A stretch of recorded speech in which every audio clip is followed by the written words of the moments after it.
Philip Andrew Burnham leans back slowly in his chair with a thoughtful look on his weathered face.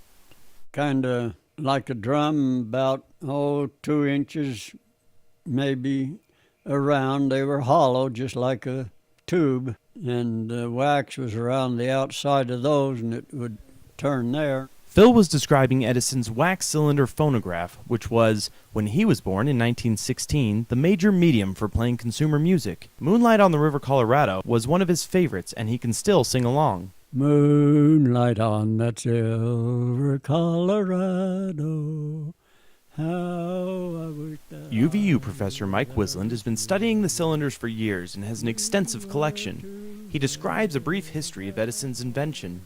Now, the first cylinders were done out of tin foil, and they found out that those were only good for about 3 or 4 playings, so he decided to move to a wax format, and it was a very soft brown wax that was good for maybe 20 playings.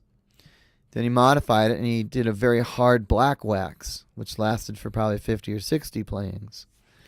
And then, eventually, in 1912, he switched over to a celluloid medium, which was extremely hard, and was good for hundreds of playing.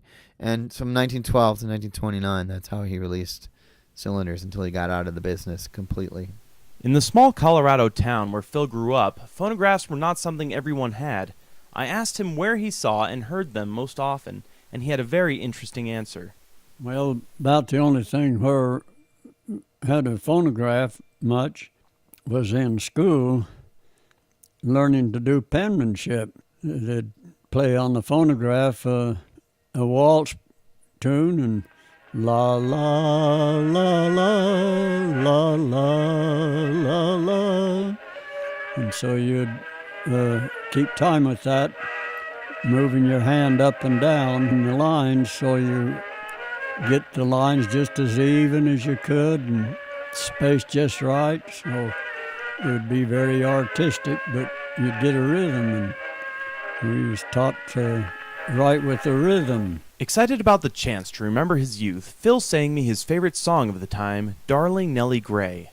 There's a low green valley by my old Kentucky shore, where I wild many happy hours. Sitting and singing by the little cottage door, where lives my darling Nellie Gray.